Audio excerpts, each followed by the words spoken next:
You're listening to the AllMomDoes podcast. I'm your host, Julie Lyles Carr.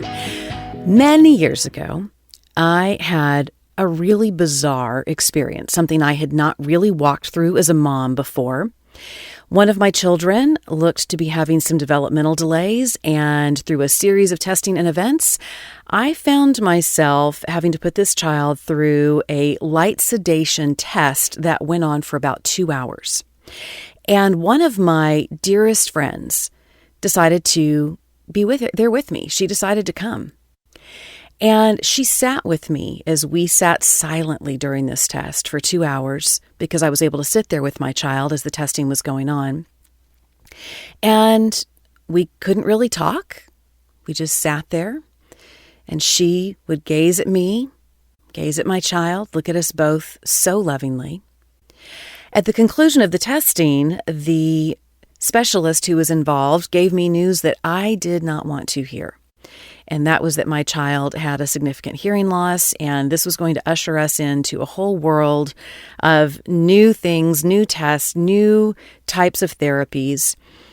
And that particular testing was about the third step in getting that child's diagnosis, but it didn't really make it any less challenging or difficult. It was the confirmation, actually, of the things that we had been seeing in more rudimentary tests. And my beautiful friend Connie, who had been sitting with me there for 2 hours silently while allowing me to just sit there with my child, when that news came in, she simply held me. She listened to me. She let me process. She extended to me one of the most profound gifts we as humans can give one another. And this was not because Connie had walked through this herself. It was not because she was faced with making the same decisions that my husband Michael and I were going to be making for this child. It was nothing of that sort. But the gift she gave me was so profound. And that's the gift we're going to be talking about today. I got to be honest, being on social media right now is just, I'm sure you feel it too. Holy moly, am I right? I mean, all the opinions and everything flying at us, how deeply entrenched people are in their perspectives on certain things, whether it is that we should be opening up or we shouldn't be opening up, or we should all be heading back to work or we shouldn't, or where people stand on Black Lives Matter and how people are posting things about the protests and if you posted something and if you didn't and what that means, and on and on and on. It's exhausting. I mean, in social media, it just feels like it is a lane that is strewn with shards of glass. And no matter where you step, something's going to hurt, or you could end up hurting someone. It's so difficult. And then there's family discourse. There's workplace discourse. The people who are closest to us as our relatives, the people that we are close to in terms of what we do as a career, and all the divergence of opinions there, and the passionately held, strongly defended opinions that are held within those spheres of influence in our lives. It's just, wow. And so I'm not naive enough to say that what my friend Connie extended to me would fix everything, but I am telling you, it sure would help. And furthermore, it's one of the best ways, I believe, to be Jesus in this world right now that is swirling with such diverse and such passionate opinions. And that gift that my friend Connie gave me, it's empathy. Now, I've got to be honest, empathy is one of those words that I've heard thrown around a lot. I'm sure you have too. And I've associated it with a lot of things. It's just sort of there. It's one of those things that you can extend people. But it reminds me of when I first started teaching my kids about using tools around the house. My dad was really great at helping me have a pretty good understanding of how to use a lot of different tools and how to do certain, elementary repairs on certain household appliances and electrical system and that kind of a thing. And it started with really understanding the difference with tools. And I was reminded again about how critical this is when I was working on a project and I was sending one of my kids to go find a screwdriver for me. And they kept coming back with something that it was a screwdriver, but it was the wrong kind of screwdriver. I would be needing a Phillips head and they would bring me a flathead, or I would need a flathead and they'd bring me a Phillips head. And we had to take a pause. We had to take a time out to talk about the difference between these two types of screwdrivers that kind of look like the same thing, but obviously are very different in terms of how they're going to help equip you to do the job at hand. Brene Brown talks about that she sees compassion as this overall place that we need to be living, but within the toolbox of compassion, if you will. She talks about that we have empathy as one of the tools. Now, my problem is I've often confused empathy with another tool in that compassion toolbox, just like my kids have confused a Phillips head and a flathead. I have confused sympathy often with empathy. And so I want to break it down for you in the way that it really resonated with me, the difference between sympathy and empathy. Because my friend Connie that I was telling you about, what she really exhibited with me when she sat with me through that testing with my child and when she was with me during that diagnosis meeting, what she exhibited for me was true empathy, and it's different than sympathy.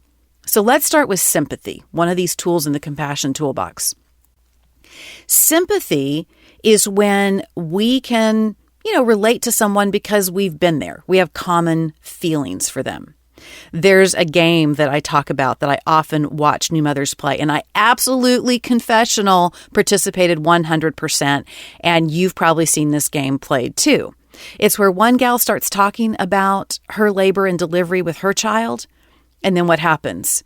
Then the next gal starts talking about hers. And depending on the group you're with, you either one-up each other with your worst birth story, just how long the labor was, how extensive the episiotomy, all the things, right? Or people one-up each other in terms of how beautifully their birth plan went and how they just visualized it and they ate all the right things and everything went the right way. And then, the next gal talks about her unbelievably even better birth or whatever. Or we have something happen where someone begins telling us about the passing of one of their parents. And maybe we went through it a year ago. And so we start unpacking for them what it was like when our parent passed away. That's a component of sympathy. It's where we already share common feelings. We already share common experiences, and so we relate to one another in that way. Or sympathy is also the place where we actually stay distanced from that other person. Now, here's the irony.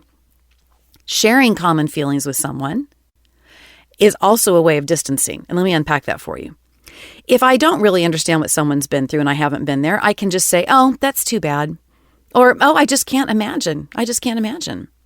And so we can feel bad for them, but we're not engaging ourselves in their emotional journey simply because of them.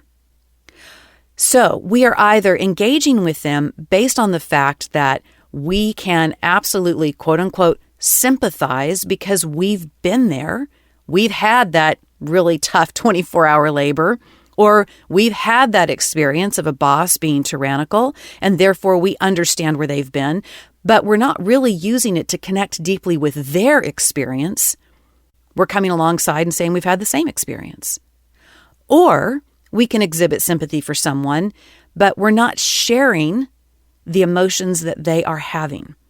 So yeah, we feel bad for them, but we don't intrinsically get deeply delved into what they're going through. Empathy, that other tool in the compassion toolbox, it costs us a whole lot more. It asks us to put on the other person's shoes. Even if they have a life experience we can't relate to, even if they come from a place that we don't agree with, even if they are expressing it in ways that aren't the way we would express it. It's that willingness to adjust our perspective and attempt to see it through their eyes. See, it parks our opinion at the door in the interest of the other person.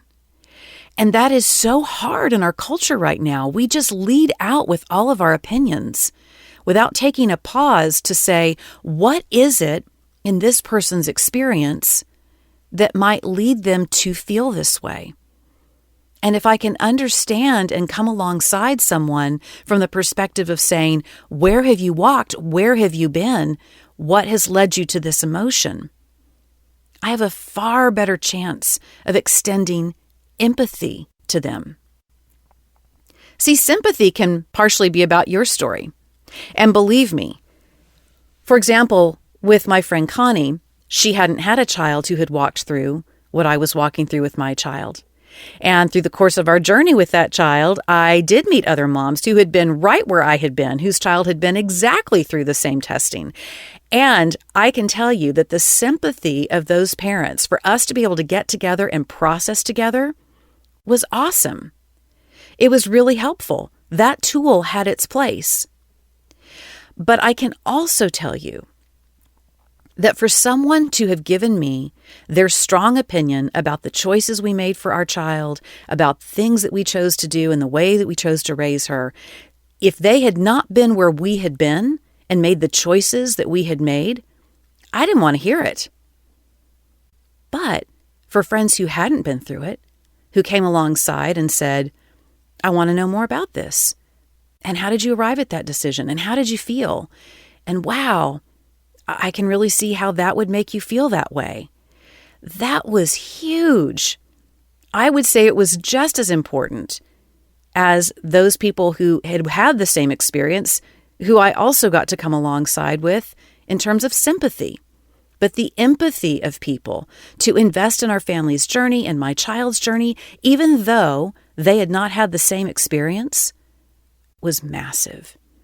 It made me feel so much more connected. It made me feel not alone. It did a lot to dissipate some of the anger and confusion about the things that we were facing. So empathy is not about your story. And I've got to be honest, many times in my misunderstanding of the Phillips head versus the flathead and my misunderstanding of the difference between sympathy and empathy, I've tried to roll out with stories that relate to what someone else is going through, even if I haven't exactly stood where they've stood. Oh, really? Well, I actually had an aunt who one time went through blah, blah, blah. Well, one of my good friends in high school, she went through the same thing that you were talking about. I have so often been guilty of that. But that's not really empathy. To really see the individual in front of you and to really invest in their story without trying to add to the narrative, that's the powerful tool that empathy is in helping others feel seen and known and heard. Empathy is when you are seeking to understand, but you don't even necessarily share the life experience of the other person, but you are willing to feel their emotions with them. I found this really random quote, but I really love it. It's from the Journal of American Medical Association from May of 1958, so a few years ago. But it says, one of the most difficult tasks put upon man is reflective commitment to another's problem while maintaining his own identity. Sometimes we often confuse empathy with getting weirdly overly invested to where the circle and the focus go back on us. Like we start feeling so bad for someone or start feeling their feelings so badly that all of a sudden we're the one needing to be dug out of the hole. And that's not empathy either, because that's a selfish cycle that does nothing to truly allow the other person's experience and feelings to be in the center of our focus for a while. So I want to read you that quote again. One of the most difficult tasks put upon man is reflective commitment to another's problem while maintaining his own identity. See, here's the thing. We can be called upon to have deep empathy for people with whom we do not agree, people with whom we do not share the same opinion, but people who are just as equally valuable to God. And so if we are going to be the kind of Jesus in the world that values people so highly, and remember, Jesus was the guy who went to the cross for us all, for all of our mess, for all of the things. If we are going to be followers of him, then we have to be the kind of people who can deeply appreciate and come alongside those with whom we may not share life experience, with whom we may not share politics, with whom we may not share the same opinions. You know, a really beautiful example of how Jesus showed empathy we find in John 11 and verse 35, where it tells us that Jesus wept. This was upon arriving at the home of Martha and Mary, two of his good friends, 4 days after the funeral of their brother, Lazarus. Now, here's what's interesting. If Jesus was showing sympathy in the moment, it might be that he would have talked about the time that he had another good friend who passed away. Or he could have also done that thing in sympathy of going, I feel bad for you ladies, but I'm just about to raise your brother from the dead. So I, can understand that you're upset, but, it's kind of a little bit distanced from me. Instead, what Jesus did was he showed tremendous empathy. His story was going to be that he was going to resurrect Lazarus from the dead. But he took the time, he made the sacrifice, he made the investment with Martha and Mary to show them that he stood with them. He understood the depth of their emotion. He understood the heaviness and the heartbrokenness of what they had been through. And so he allowed himself to become invested in their story. That's the kind of empathy Jesus was willing to extend to those he cared about. Paul exhorts us in Romans 12 and verse 15, rejoice with those who rejoice and weep with those who weep. He's not saying rejoice with those who are rejoicing about things that you like to rejoice about. And he's not saying weep with those who are weeping about things that you weep about. Nope. He's not asking us to sympathize. He's asking us to empathize, to come alongside those who have someone in their court now, to rejoice at the rejoicing of their emotions and to weep at the weeping of their emotions.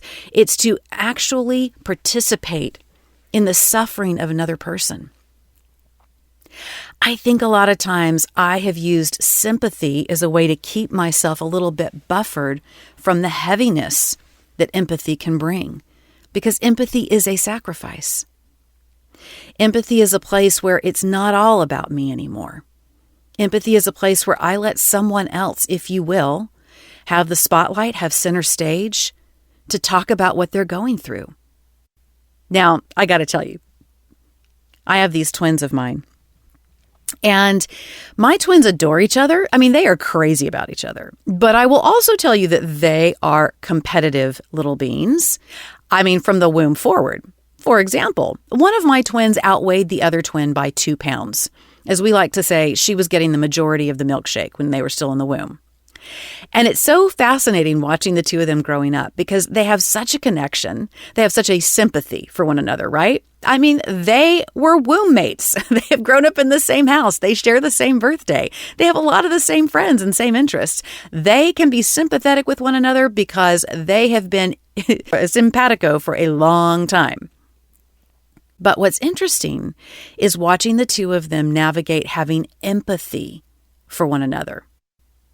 A lot of times when we have some kind of conflict arise and they get upset about something, they each clamor for their own turn to talk about what their experience is and what happened in their perspective and what they think should be done to the other's twin and on and on. And one of the things that we've had to work on with each of them is how to be empathetic. Now, I got to say, one of them really is a pretty empathic person.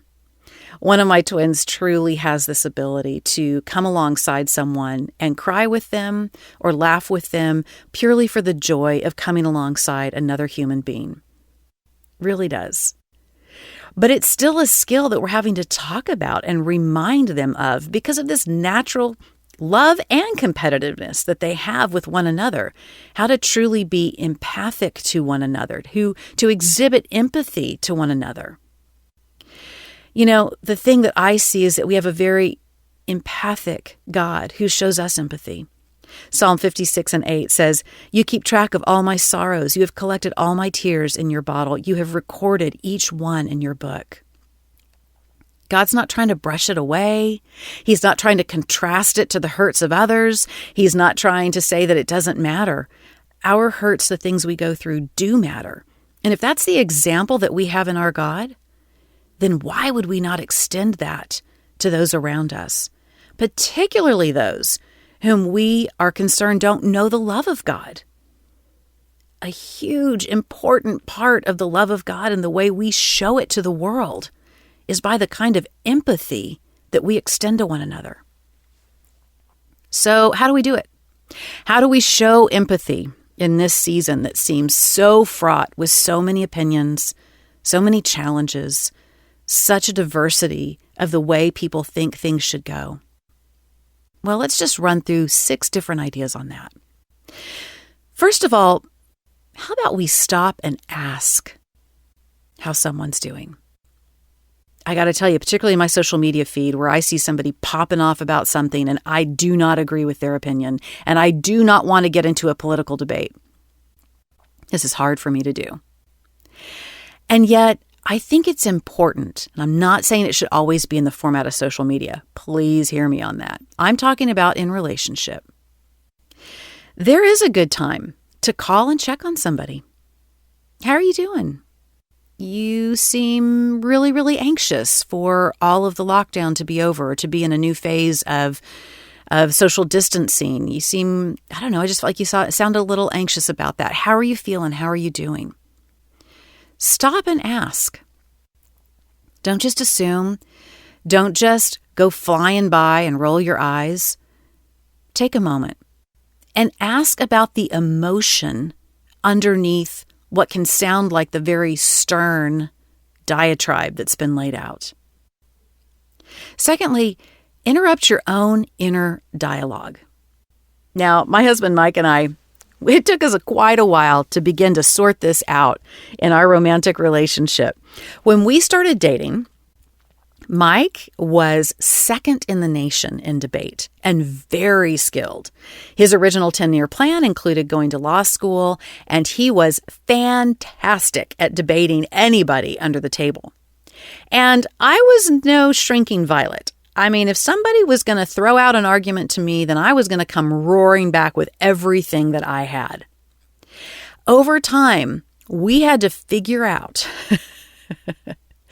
that the ability we each had to be highly argumentative and persuasive and to pretend like we were on some movie set in a courtroom with each other was probably one of the worst things we could do in terms of building relationship and intimacy of communication with one another. It didn't make either one of us feel great. I mean, even if one of us won the debate, it still meant the other one of us felt devalued, felt maybe a little shamed, felt maybe a bit embarrassed. See, we seem to be living in a debate culture right now that has lost the most essential part of what human communication is supposed to be about. And human communication is supposed at its best to be about connection. And yet, because we have been so busy debating one another, just like Mike and I made the mistake of, when we are so busy debating one another, our inner dialogue is on high volume. What we're hearing all the time is all of the rebuttal that we can make, all of the research that we have hidden in our index card file like Mike used to take to his debate rounds. We have to interrupt the inner dialogue intentionally. A good friend of mine, Shanda Sumter, says that one of the most important things that she says to her son when he gets all spooled up about something is she'll say, "I hear you, buddy. I hear you." When she's encountered something in a business situation where someone is upset or someone has a different opinion, she says she tries to be really intentional, to pause and to say, "I hear you. I hear you." You can hear someone without agreeing with them. Did you know that? You can hear their opinion about why they posted a particular thing or why they hold a particular view without agreeing with them, but you can make them feel heard. And so often when we take that moment to extend empathy of saying, I hear you, in that way we can come alongside, even if we stand on two different sides of the aisle, for someone to know they've been heard without a but. Leave that out. You don't have to say that. Just let them know that you hear them. Thirdly, I want to encourage you to go do your own research and not the places you would normally go. I think this is so important. My early career was in radio and television news. It's what I did professionally. And when I started out in news, there was this very common misconception. I think now we've exposed it more for what it is. But the bottom line is, it's pretty much impossible for human beings, even journalists, even those making documentaries, to check their personal opinions and agenda at the door. Now, I think it's great that we do live in an age which has become, frankly, a lot more transparent. We know which news agencies and generally which periodicals lean one way or the other when it comes to politics, when it comes to health news, all of those kinds of things. The problem is we usually pick the lane of research, whether that is in journals or in newspapers or on news sites or on blogs or whatever. We prefer the ones that validate our opinions. Because again, back to point number 2, we're in debate mode. We're preparing to go into debate mode and make up all of our little index cards with all of the things that go along with what we want to believe about a situation.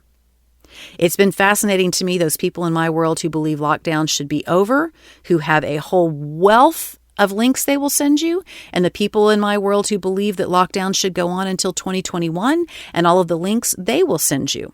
Very well researched papers, if you will. But here's the problem. We have to have the maturity to go to places we wouldn't normally go. One of my brothers says that in his business career, he says, fish can't see water. When you get so immersed in only looking at the things that align with what you already believe, well, that's just self-fulfilling prophecy. So be willing to go take a look at resources that you might not agree with them, but they can give you a different perspective. They can help you grow muscles on that empathy tool that you want to be using right now. 4, don't listen to someone with the intent to prove your point. Sometimes when we're listening to someone or we're reading an article that we don't necessarily align with, we're looking for all the places where we can come zinging in with that one-liner that'll shut it down, or that one meme that's just going to show everybody out there. Listen, that is just yelling into an echo chamber, and that has no part in empathy. As much vitriol as we see being tossed around right now, oh man, what if we listened with an intent to come alongside?